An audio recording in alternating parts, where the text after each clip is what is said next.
Hey, what's going on, guys? It is Jamil with MILMID Studios. I'm very excited for today's video. I'm actually recording this just a couple hours before I have to return this camera and lens. So for those of you who saw the thumbnail and thought that I made this purchase of this beautiful R5 and the 7200 f2.8, no, unfortunately, I don't have $9,000 to spare at this moment. So I was able to rent this camera for a project that I did that involved me being up in the sky and doing some aerial photography. So I knew that I needed the beastiest of cameras for that kind of job.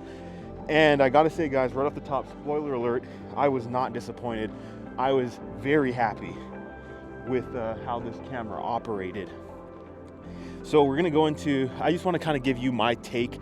For example, I had the camera for 2.5 hours. Well, I had it for a few days, but I was only able to use it just due to scheduling for about 2.5 hours, one session, and 416 pictures taken. So I wanna give you my view on how, it operated, how it was working with this camera and all that. Before we get into that, guys, just want to say thank you so much for your support on Instagram at MILMID Studios and also here on YouTube. Thank you for checking out my content, showing appreciation, showing love, showing support.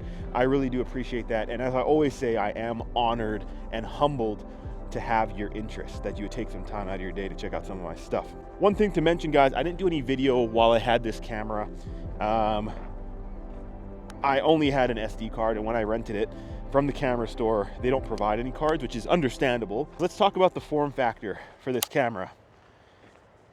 Now, I'm someone who came from initially the Panasonic S1R, then we moved over to the Canon 1DX Mark II.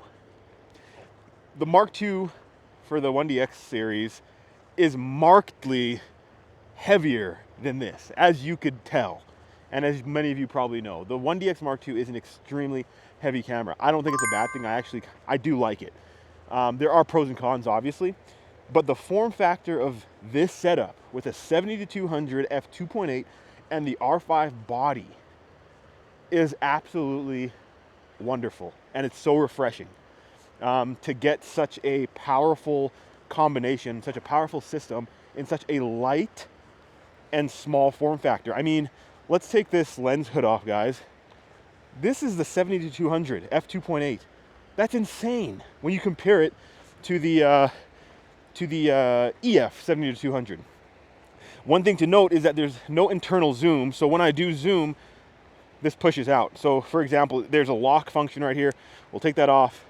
So when you zoom, it does push out. That's not bad though. That's not bad at all. So I was really happy about this. In terms of carrying it and just maneuvering it, the form factor and the weight, really, really happy with it. All right, guys, next up is the battery. It takes the LPE6N, I believe it is, for the Canon R5. And for example, I was up there for 2.5 hours. I took 416 pictures with this system, and the battery was changed once, and I changed the battery when it got down to 1 bar. So it still had a significant amount of time before I needed to change it. I didn't let the camera die. I just changed the battery at 1 bar. So I was happy with the functionality and the longevity of the battery. In terms of in-body stabilization and lens stabilization, I think that was a game changer. If I had taken out my Canon 1DX Mark II, I don't have the in-body, I don't have the lens stabilization. So it would have caused an issue for me, especially when we go down to the low light scenarios as the evening started to progress, which we'll get into as well. But I think that a game changer for these cameras is that in-body stabilization. You can go down to slower shutter speeds as the light decreases, and you could still have sharp images because you have that assistance. And living with the Canon 1DX Mark II, it really made me appreciate, especially switching over to this temporarily, it really made me appreciate the value of good in-body stabilization, not only for video, but for photos as well. Let me just tell you this before we move on to the low light settings, because both low light and in-body stabilization kind of work in tandem for me. So in this particular helicopter, the back windows, I was sitting in the back seat, and the back windows are actually tinted. So during the day, like during a day like this, you're not gonna have much of an issue because even with the tint, you're getting sufficient light. It is, however, adding a filter, if you would, but even during the day, like this, like you'd be fine. But as the evening progressed and it started getting darker, that's when you start noticing that tint on the window.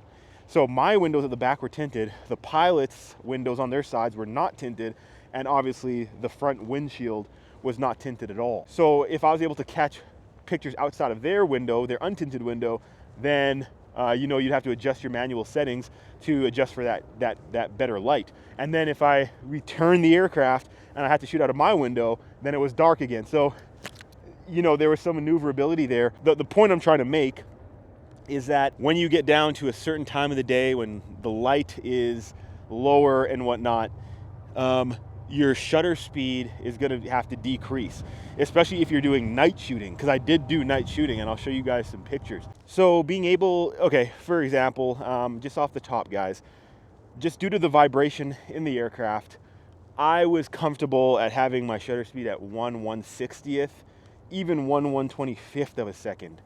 As it got darker, that was not really possible, even pushing the f2.8.